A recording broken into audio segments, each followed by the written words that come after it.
Harrow, the monastic, the ritualist, the Inquisitor Eternal, hallowed by the void, preaching a gospel of iron and flame. By overwhelming majority, my most played Warframe. Harrow is a frame I personally hold near and dear to my heart. Despite all of these attempts to stop me from maining him, I always find myself coming back to the true paladin of Warframe. Sorry, Oberon, you're a druid, not a paladin. What do you mean? You literally took the place up. Grass is your thing. This isn't about you. Now, scram. Don't maybe get the weed killer. Throughout the years, I've learned tech, discovered synergies, tried new subsumes, always on a path to improve and craft out different ways to play Harrow. However, with every few updates, we tend to get new augments, both for new and old frames, and I can't help but feel the walls closing in. Calcified monoliths that once stood strong, crumbling. Deossification, taking its grip as they fall to dust. And by that I'm talking about Harrow's augments, and how all of them are desperately in need of rework at best, or trying to sell you the wrong solution to what I'd say is a non-existent problem at worst.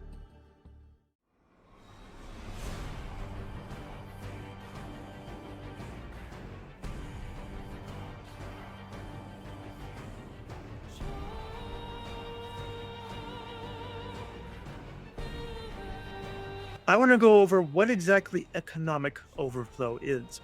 Economic overflow is when a resource, be it energy, health, or even damage, is in excess. If I heal for 400 health, and I only needed 100 HP to top myself up to full, I have an overflow of 300.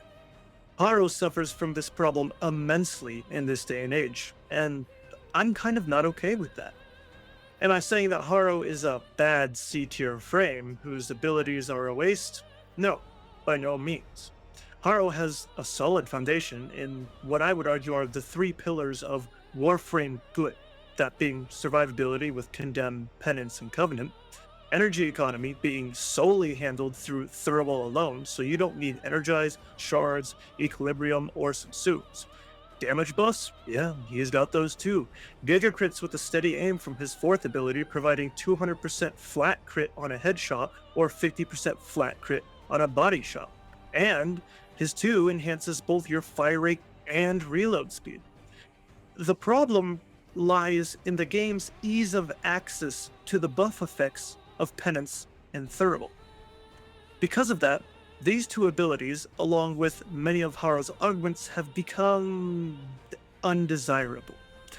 Harrow's augments don't even really offer him a band-aid solution either, like other frames have. They're just not useful and don't solve a problem.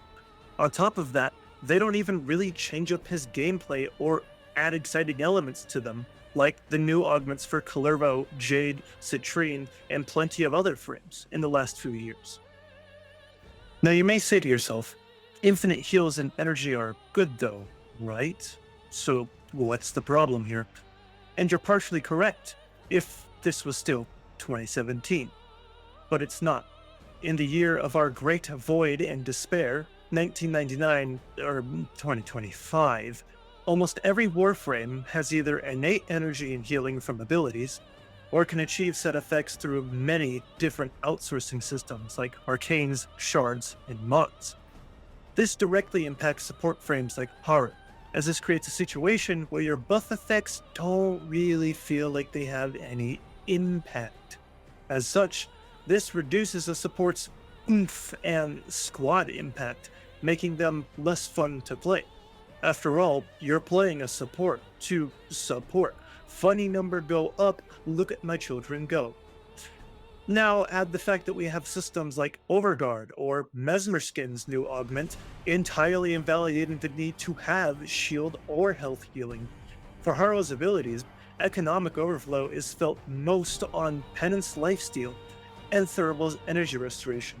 All of these systems and their ease of access combined has created scenarios where most missions the team is completely full of health and energy regardless of what Harrow is doing. This makes Penance and Thumable, again, irrelevant to all but the spammiest of spam casters. Even then, Warframe is a horde shooter. Most spam nukers have a high enough KPM, they can strangle the game and shake the corpses of enemies for all the orbs they could possibly ever need to keep themselves well sustained.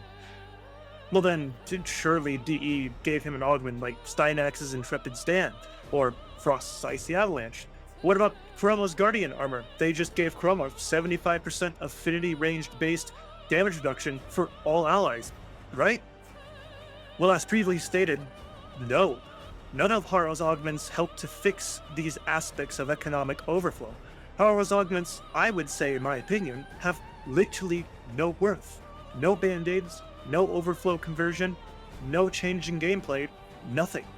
They're simply a waste of a mod slot compared to some set bonuses, and in some cases, they actively force you to stop engaging with what Harrow does best: headshots.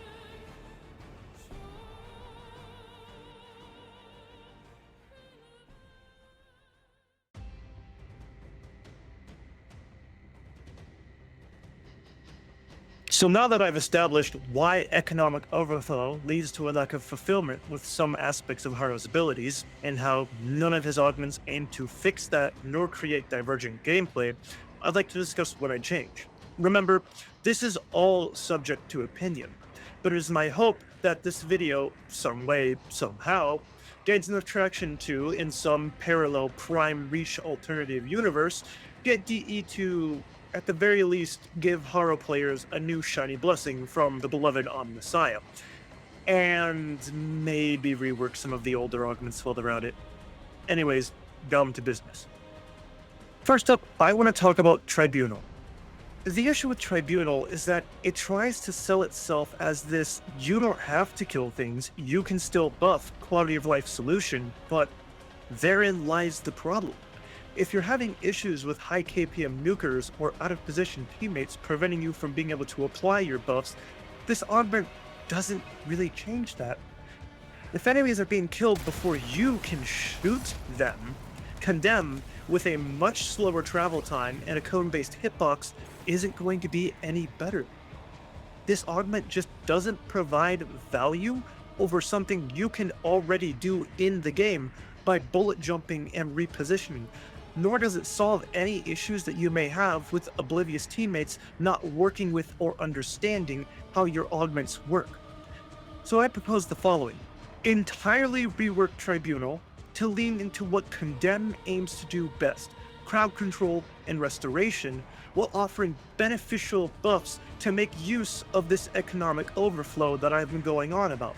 So I propose the new augment, Joint Tribunal. Condemn now expands in a ring around the initial casting zone. Condemn will grant allies 30% without scaling of Penance's fire rate and reload speed buffs. Direct or assisted kills on chained enemies will now spread Condemn's chain effect to other enemies within 8 meters base, scaling with range for 50% of the initial cast's remaining duration. And while this is not perfect, this rework of Tribunal aims to address a few key things. Number one, it allows Condemn to be a little bit more competitive with the likes of Pillage, a very popular shield subsume, in terms of its area of effect coverage. This also aims to attempt at addressing the issue of ally nukers by allowing Condemn to spread in a manner similar to Sevagoth's Dark Propagation. The capacity to grant allies desired gun buffs retains the original spirit of sharing is caring that the augment proposes, but it makes Harrow provide some meaningful buffs that won't just go to waste because your teammate has a Dante on the team or everyone is constantly at max energy.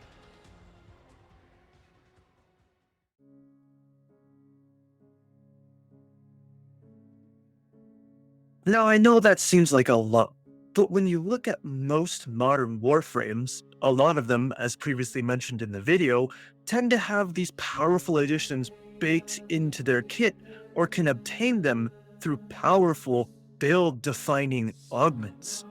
And I feel that this kind of feature creep is what Tribunal needs in order to make Condemn competitive with the likes of Subsumes and most modern support frames. Now, thankfully, the rest of Harrow's augments don't really need a massive mechanical rework to be good. They just need some good old modern 2025 quality of life that we already see in the game. So let's talk about the next augment, Warding Thurible. Realistically, all Warding Thurible needs is to be brought up to par with the consistency of other damage reduction sources, like Citrine's Prismatic Shell or Chroma's new Guardian Armor, both of which are a cast and apply DR for a duration style ability. Warding Thurible starts at 50% damage reduction, but scales to 90% based on strength, which is pretty damn good. The problem is that it's only active during the channel phase, which locks Harrow out of being able to do anything else, has fast fall on it, and only lasts about an average of 3 seconds before you realistically don't need more energy. So here's what I'd rework to change things. Warding Thurible. While active, allies, including Harrow, within the radius are granted base 5% damage reduction, scaling with strength, per 250 energy restored on kills, counting Overflow. Damage reduction caps at 75%. This would require a minimum of 3,750 energy to cap out at 100% strength, which really isn't that hard when you consider that Harrow can easily achieve over 500 energy on a headshot. It's a relatively simple change. While it's not as powerful as Prismatic Shell's 90% damage reduction, nor does it have affinity range like Guardian Armor, Thurible's infinite energy is already a pretty solid effect, and the aim of my suggestions is to find ways to convert Economy Overflow into meaningful buffs.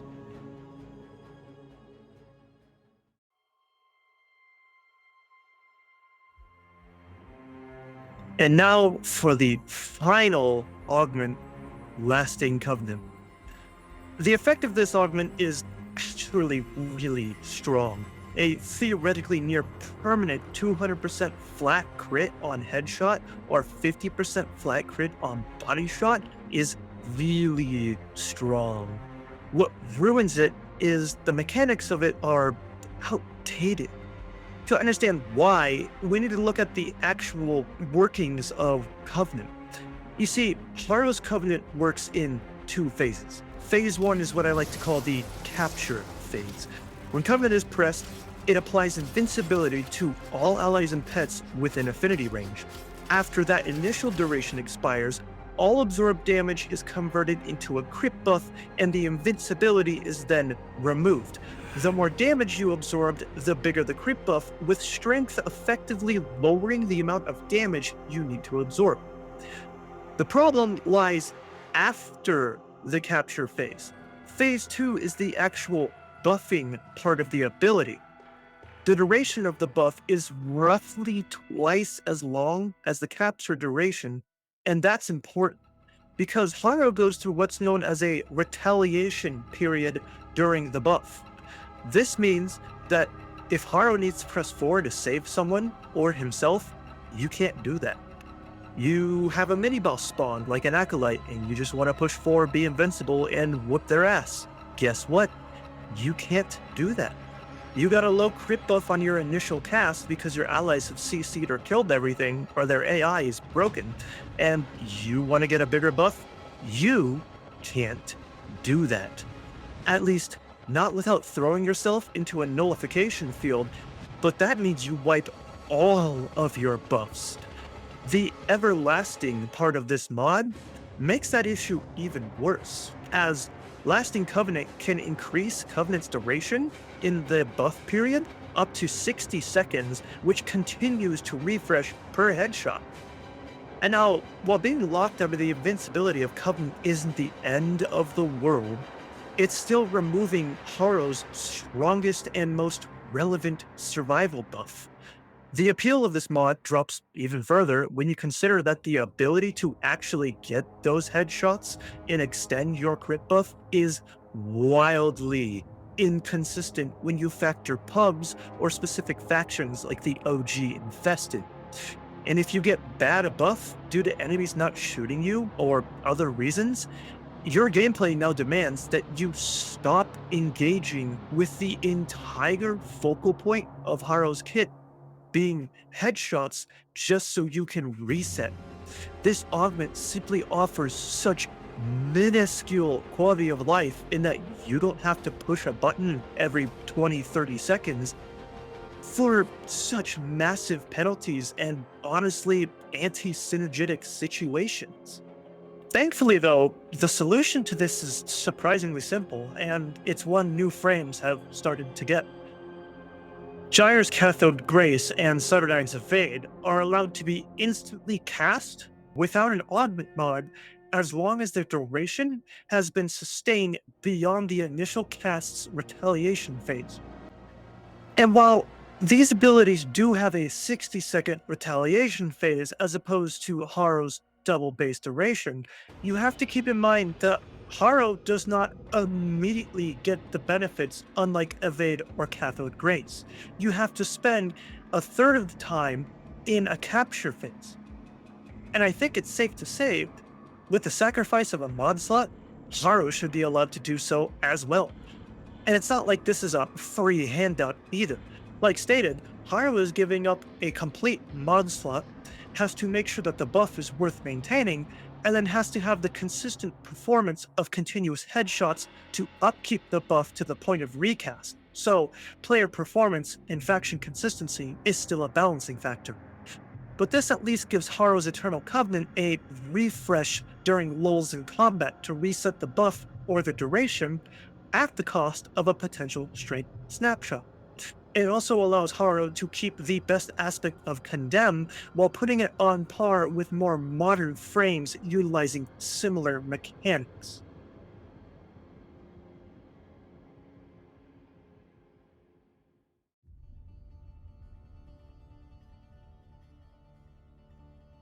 Originally, I was going to put new augment ideas here, but I've kind of run out of time. This is by far the biggest and best video I've ever made, and I've already been here for almost a week and a half. So I'm going to wrap things up real quick. I personally don't think that Harrow himself really needs any buffs or tweaks. I honestly just want a reason to utilize his old augments more to create new playstyles and bring Harrow up to modern day support power.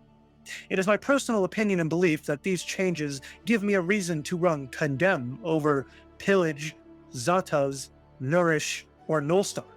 They help to make Harrow carve a stronger niche for himself among the modern day support titans that are Citrine, Dante, Wisp, and Jade.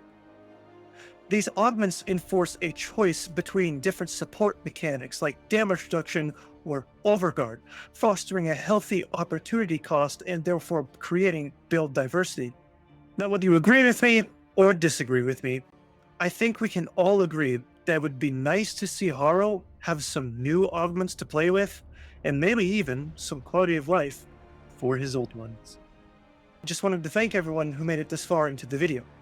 This is by far the biggest project I've ever done, as I stated earlier, and I'm still pretty fresh to the scene when it comes to editing and Captura being entirely self-taught, so your support means a lot to me.